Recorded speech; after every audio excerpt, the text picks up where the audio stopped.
Muy buenas tardes a todos.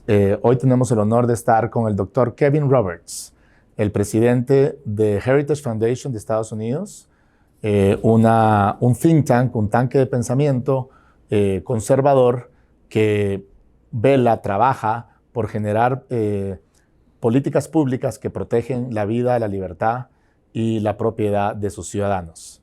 Esta entrevista será en inglés, con subtítulos, porque el doctor Roberts no habla español, pero y queremos que sea una entrevista muy fluida. Dr. Roberts, thank you very much. Thank you very much for being in Guatemala. So you're the president of Heritage Foundation, a conservative think tank, a very influential conservative think tank in the United States, which right now, I guess, it's been under a lot of scrutiny, attack, criticism, maybe even if you have teenage daughters, by your teenage daughters, because we conservatives, we Republicans, we are sometimes being seen like dinosaurs at the least, or the bad guys.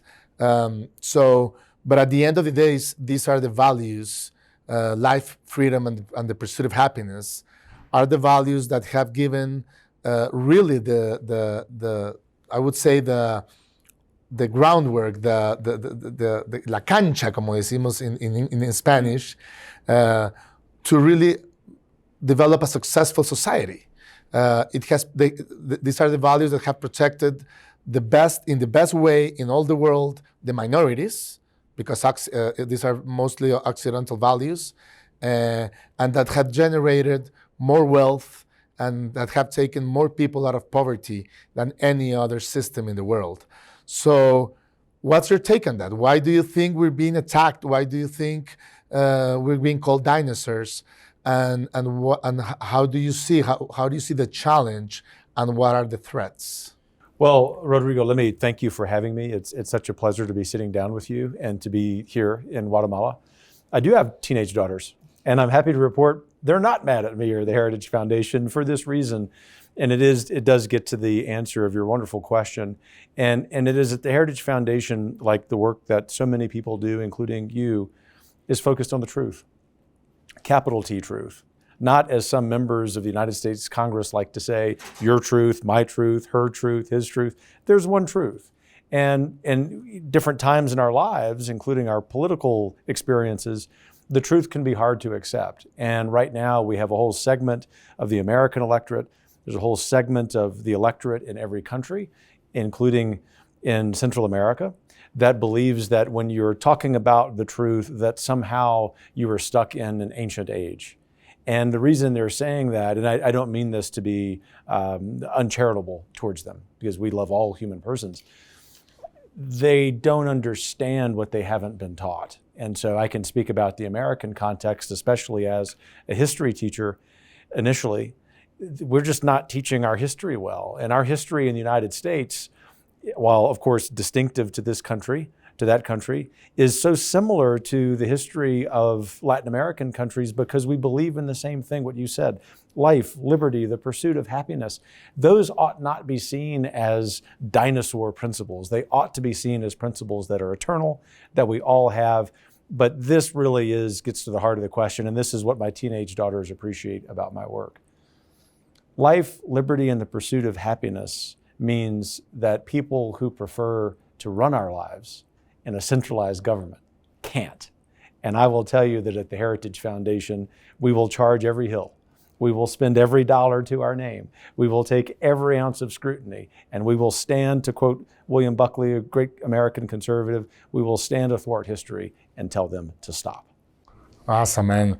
Well, as you can see, our news media is called República, so we are unapologetically Republican, and I also have teenage daughters and sons, and for me, the pandemic, for example, was a great example of, and I taught them that, of how 5 people in the States in the White House here in the palace decided what was best for us and our families.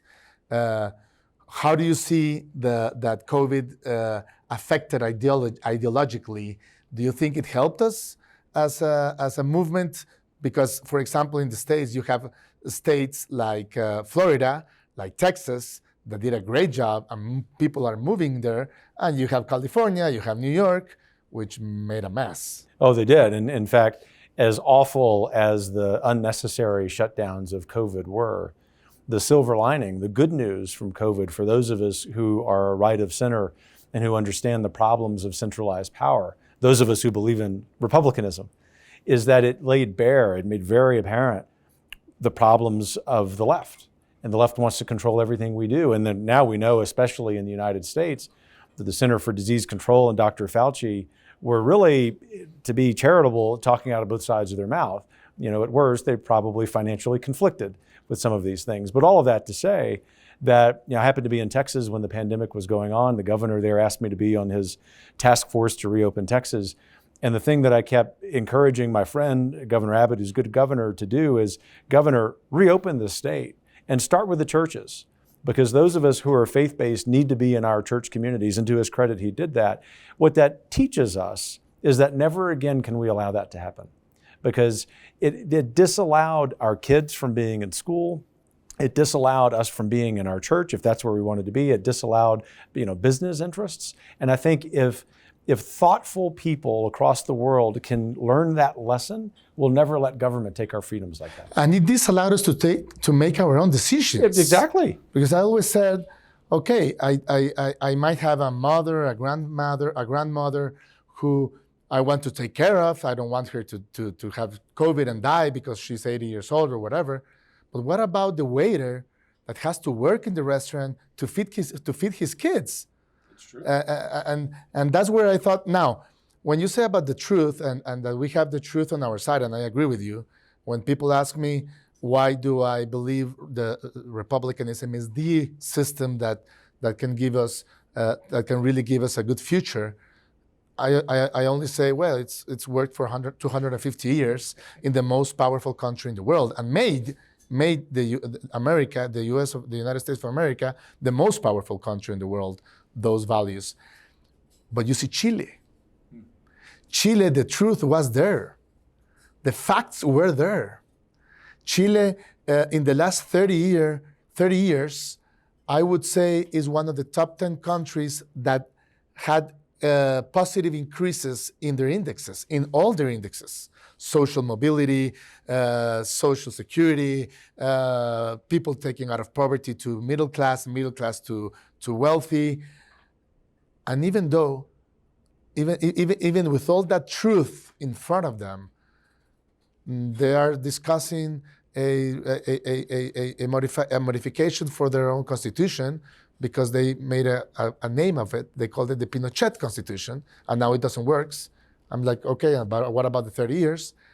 And they voted for this leftist populist candidate that hopefully he will not have the power, but if he would do a lot of damage to Chileans. What happened there on your point of view? What happened there was so typical in democracies or republics around the West, around the world, and it is that those of us who understand the truth and who have a problem, for example, with this proposed constitution in Chile, were asleep at the wheel. We were doing good things, attending to our businesses, raising our families, spending time with our friends. And we thought that never would the institutions that helped formed us, whatever they were, you know, our families, our churches, our civic associations, business groups, et cetera, could be co-opted by a radical left. And look, that's not an academic or a theoretical issue for us in the United States. The first part of my career 25 years ago was as a historian, a history professor in a big public university, and I could see it happening.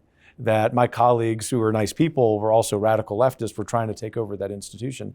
That's happened across the United States. It's happened in Chile. It's happened basically in every country. And so just as politics and policy are really important in our municipal government, in our Congress or our parliament, we also have to really be focused on our institutions, and we need to seize them back by our own activism in those institutions. That actually is one of the principles on which republicanism is based. I mean, none of the framers of any of the famous republics in human history ever thought that a republic could exist were it not for a virtuous citizenry that had institutions that allowed them to work out their differences, but most of all, to keep society stable.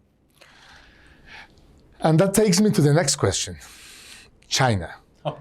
We see, when you see the map right now, the three Americas map, North, Central, and South America, it's very red, and not red by the Republican Party of the United States, but red by socialism, leftist populism.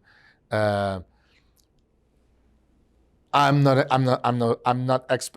no expert in China, but I do understand and I do see that China had a very aggressive agenda in the last 30 years to take over the world as the number one country in the world. And they were succeeding. And I think they are succeeding still. Trump made them stop. He's the first president of the United States in the last 30 years or 20 years to really put them a stop. And I think it cost him his re-election, because I do believe that cost him his re-election.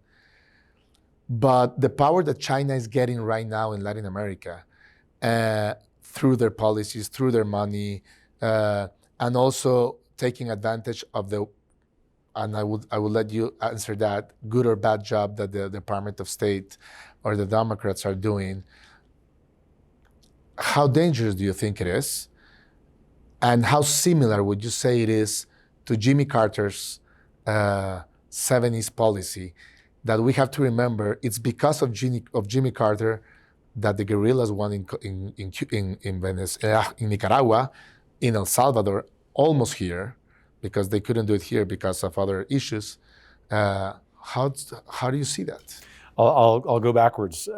Look, I grew up as a young boy during Carter's administration. That's when I first started paying attention to politics, because my grandparents, who helped raise me, voted for the first Republican in their life, and that was Ronald Reagan. And Reagan, of course, became president at the same time the Heritage Foundation was formed. We worked very closely together, the institution, his administration. I never thought, this is the point, that I would live through an American presidency as disastrous for Americans and our friends abroad as Jimmy Carter's. And we're living through it right now with Joe Biden's. And I'll come back to your question about the Department of State, but I think it's really important for me to say that at that time, obviously the Soviet Union was the threat to free people. The Chinese Communist Party is the gravest threat to the United States and to world stability, I think, ever. And look, I'm a historian. I lead a public policy group. We don't get engaged in hyperbole. This is not some throwaway rhetorical line. It's true. They can match the might, and perhaps have exceeded it in some cases, of the United States economically, militarily, certainly in terms of population, and definitely in terms of their will to fight a long-term fight. And so what you've seen here in Central America is that the Chinese Communist Party has attempted to buy off every government. They've not succeeded because of the courage of a few governments, but also because those are empty promises. Infrastructure projects that they promise go unfulfilled. They're just terribly disastrous. But I'll conclude with this Similar to their watches. Similar to everything. My kids order things from Amazon, and it's, if it's electronic, I said, guys, we don't buy made in China products. But they don't work, and it's also just not good for freedom. But you asked the question about the Department of State, and I'll just conclude briefly and say, that's related to the China question, because the Department of State, which unfortunately people in Central America, especially our friends in Guatemala, know all too well, is disastrous. And this question can cause me to be in the list angle, you know that, right? In the angle list, because of the question. I'm in good company. You're always welcome at the Heritage Foundation. Well, thank you very much. Yeah, look, the Department of State is on its best days sending mixed messages. But what we're concerned about at the Heritage Foundation is that it's done worse, that it is actually undermining stable, pro-Republican governments. And what can I would say the Republicans and the Democrats that do not want China to strengthen their power, because I'm pretty sure, I always said that what made the US work was that you had Republican Democrats and you have Republicans or conservative Republicans. But for 240 something years, most of your policymakers and your people in power were Republican in values. What can they do right now to stop this? What they need to do is make sure that when they are in power, and it's extremely likely that conservative Republicans will be in power in the US House as a result of this November's elections, that part of their governing plan, which Heritage is hoping to help them with, just states reality clearly. And that is, the State Department has to be reformed.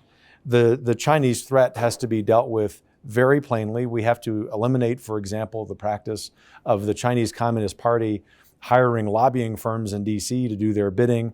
We have Chinese military companies receiving American investments and vice versa. We have to put a stop to all that. But as it relates to the Department of State, we have to be sure that those conservative Republicans in power in January are holding hearings. This is how we can provide some transparency and accountability on the mistreatment of Central American governments by high-ranking Department of State officials. Heritage Foundation is not only willing to participate in that, we're taking a leading role in doing some Freedom of Information Act requests that highlight that. It's going to take a while to fix that. I want to be sort of sober-minded about that. I'm not trying to be a pessimist, but I want to say that I believe over a period of months, if we can show the American people what our own State Department is doing, that the American people will demand change. That's the role that the Heritage Foundation wants to play. And hopefully when you have the power to propose a solution for Latin America, Guatemala and or Latin America, in a ballpark, what would you propose? What do you think could be the solution or should be the solution? Because let's be honest, it hasn't worked. It hasn't worked. The war against drugs do not work. The war against poverty has not worked either. Most of the times that the U.S. gets into one of our countries to try to help, it usually is not very successful doing it. It isn't. You're being polite. We always talk about the Plan Marshall and the Plan Marshall and the Plan Marshall, and here it doesn't happen. What would you say we need to do now? Well, I think our Latin American friends have learned the same lesson that American conservatives have learned, and that is whatever the federal government of the United States puts its hand in, it ruins. And so to answer your question pointedly, I didn't say that. I did. To quote Kevin Roberts, president of the Heritage Foundation. What we need to do to change that is for the United States of America, through the Department of State, to stop sending aid and instead cultivate a relationship where private investment, trade, genuine trade, like we understand in the origins of the free market and a republic, happen. And I believe we can get to that because of something, this real genuine optimism here, Rodrigo. The American right, American conservatism, is undergoing a very healthy conversation right now about foreign policy. And I will say, when I was growing up in the American right in the 70s and 80s, we too were guilty of having a well-intentioned attitude toward Latin America, but one that was ineffective. We are changing our foreign policy understanding where we want people on the ground, so to speak, to exercise their sovereignty, to be able to trade freely on an individual basis, but also country to country. That's what Heritage is trying to do for Guatemala, any other countries who want to participate. And I can tell you that when there is a conservative majority back in DC, that majority, that administration will have no choice but to implement that. Talking about that, in Trump's administration, there was some talks about that. I think there was not enough time, that Trump was going to try to promote 1% of the investment that goes to China to come to the famous Northern Triangle. And that was about $2 billion a year, 1%. With that, we can create more, so that will be like 10 times what we have right now from the United States, or even more. How possible do you think it is because at the end of the day, that's what we need. That's what we need. We need investment. We don't need your money. We don't need the U.S. citizens' money. We need investment, because Guatemalan people, and I would say Salvadoranians and Hondurans too, are hardworking people. That's right. We want jobs. People want jobs. People want opportunity, and that's what you have. Because with one factory that you can come here and establish yourself, and one service, it's amazing the amount of jobs that you can create. How can we do that? How can we accomplish that? Well, I do think it's possible. Heritage is, as it does every 4 years for the U.S. presidential cycle, setting a set of policies for the next administration to implement. And so we will be arguing for precisely that formula you mentioned, that President Trump, I believe, if he had a second term, he would have been able to implement. The second thing is we at Heritage have an opportunity to tell the story that you just mentioned, to use our media platform, perhaps in concert with yours, to show individual Americans, go to Guatemala and invest. You have wonderful people who are philosophically aligned with us. They're hardworking. One small factory in Guatemala doesn't only change the lives of those people. This is the connection. It's good for American national security too, right? That's the thing that Heritage has been saying. And I can tell you, I'm excited saying that in spite of the sort of difficult set of circumstances now, because I can see that we're about to turn the corner and being able to implement that. I'm pretty sure we will. Mm-hmm. We went through a 36-year intern conflict. It was not a civil war. Whenever they tell you a civil war, it was not a civil war. But we had a very tough conflict for 36 years. And not one Guatemalan left. Not one. Guatemalans, we do not leave. We stay here and we fight for our country. And this moment we're gonna surpass it too. I'm pretty sure about it. What we need to do is to generate a good relationship, a productive relationship with our biggest partner, which is the United States. And going there, when you say people on the ground, it takes me to the narrative. Similar to my first question, for me, the narrative is the most important issue we have as a society in the world. Because this UN-generated narrative, the socialist narrative that we're going through, beginning with inequality versus access to opportunities, saying that inequality is the demon and not really pointing out that the opportunity access, the universal access to opportunities is the important issue. To LGBTQ, SW, blah, blah, blah, plus, etc.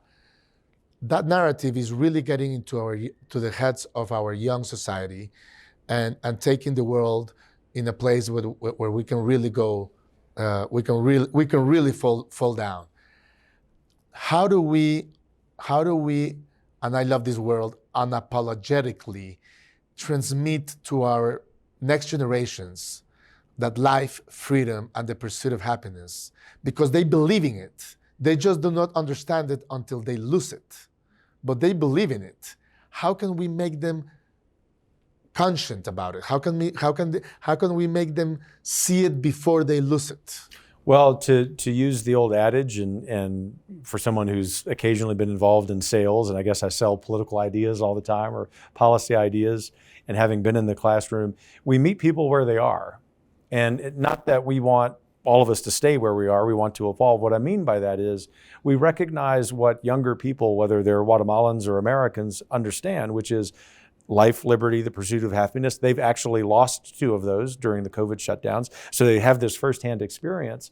But it goes back to your question about conservatives being portrayed as dinosaurs, potentially, by our respective daughters. And what they're saying with that criticism is, it seems like you older people aren't quite speaking to us.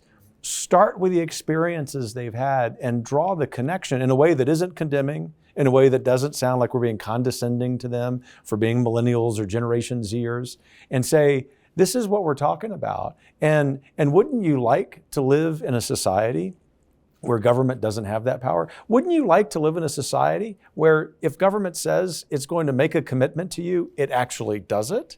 And what I've learned is that when you can highlight transparency, when you can highlight accountability, that particularly young people have just a profound sense of justice when it comes to those things. And so therefore, I think our future conservative or classically liberal policy and political programs really need to start with those principles of life, liberty, the pursuit of happiness, very much wedded to transparency and accountability for this reason. Because radical leftists who are controlling more and more governments want nothing to do with transparency. They want nothing to do with accountability. And that, I think, is going to be And they want all to do with controlling. Completely. Well, you just heard Dr. Kevin Roberts, the president of Heritage Foundation, an extremely influential organization in the United States, a very good American and a very good friend of Guatemala. Dr. Roberts, thank you very much. It was really an honor to have you today. Hopefully we're going to have you a lot more. And please do not forget about us. We really need to build a great relationship with the United States, and I'm sure we can. Thank you for having me. Not only will we not forget about you, we want to be lifelong friends. Thank you very much. Thank you, Rodrigo. Muchas gracias por estar con nosotros el día de hoy.